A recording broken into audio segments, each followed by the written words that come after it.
You know what's scary? The things that our body goes through when we're in a costume crunch, also known as con crunch to those of us who go to anime and comic conventions and make a lot of costumes, or crafting crunch. At the time of recording this, there are just 5 days until Halloween.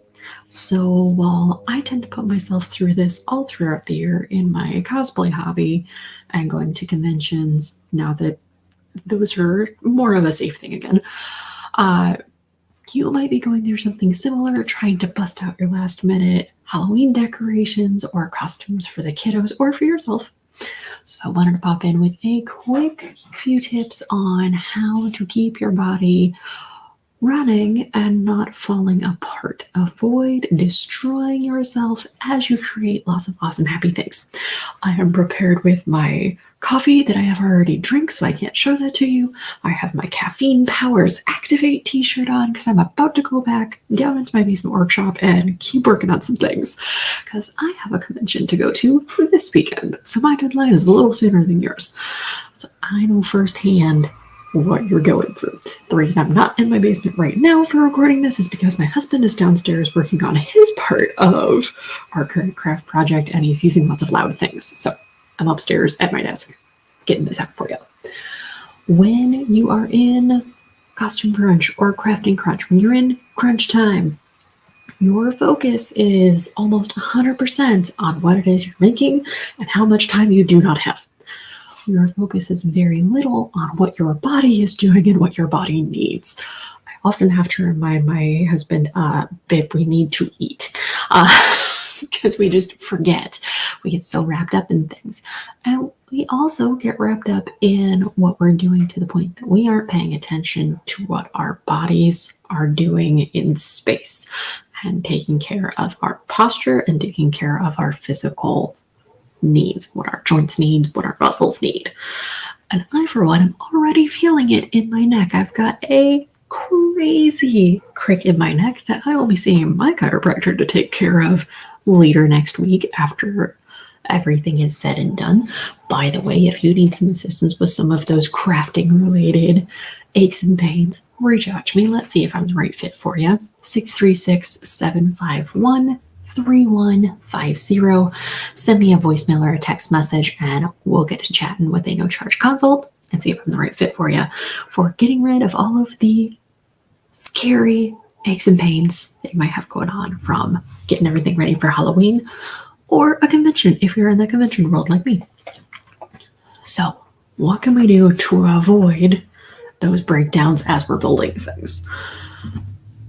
Mostly try your best to set your workspace in a body-friendly way so that when you're in that crunch time, you don't have to think about it because chances are you're not going to. So set it up ahead of time so that everything is where you need it to be. And a good frame of reference is all of those ergonomic tips that we all learned about our workspace for work also apply to our crafting space. So ideally, we want our spine nice and neutral like it would be if we were standing, whether we are standing or not. We want our ears over top of our shoulders. We want our shoulders over top of our hips. We want our hips above our knees so that even if you're sitting, your hips should still be above your knees. It's going to minimize how much stress and strain is on those more sensitive areas like your knees, your low back, and your neck. What that can look like in your craft space is, let's say you're sitting down at a sewing machine. If possible, have that sewing machine up at a higher level. Don't have it down in your lap practically on a really low table. If you can get it closer to eye level to where you're feeding the fabric through without having to crawl underneath of it and contort into crazy pretzels, that'll help.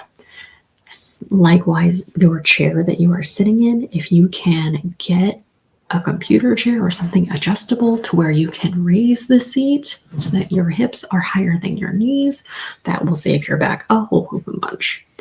And when you're doing crafts where you can stand, whether that be cutting out fabric, cutting out foam, velcroing things together, hot gluing things together, if you can do something standing up, Hopefully it's something countertop height instead of table height or kitty table height.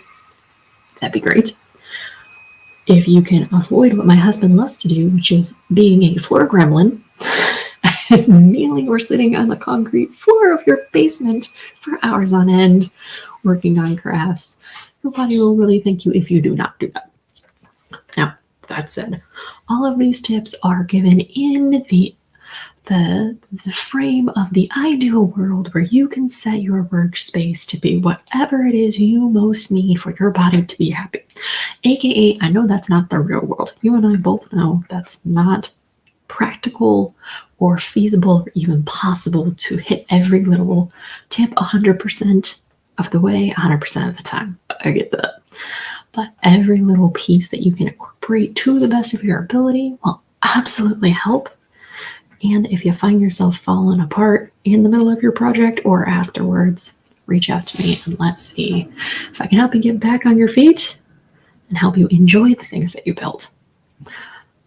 I look forward to talking to you on the next video and reaching out to you over the phone too. 636-751-3150 or hit up my website at completewellnesscc.com.